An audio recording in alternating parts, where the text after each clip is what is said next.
reaction between baking soda and vinegar, I need bottle, balloon,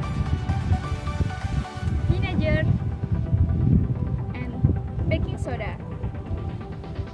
Let's do the experiment.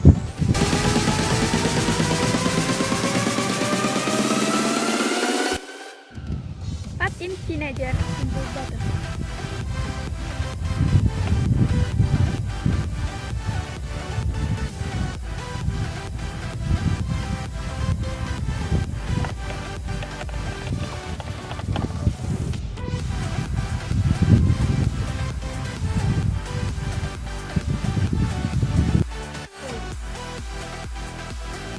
Put in baking soda into balloon.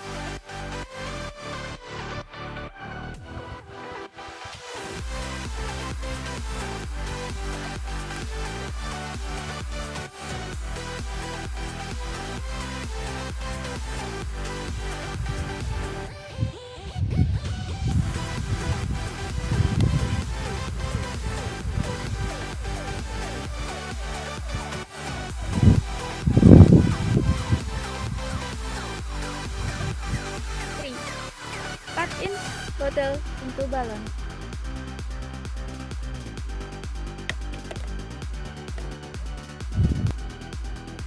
Put in the baking soda into the bottle, and then look at that the balloon.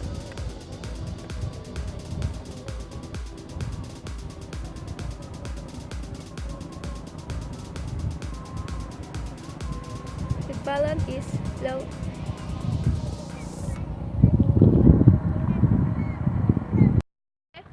I think enough for my video. Thanks for your attention and see you.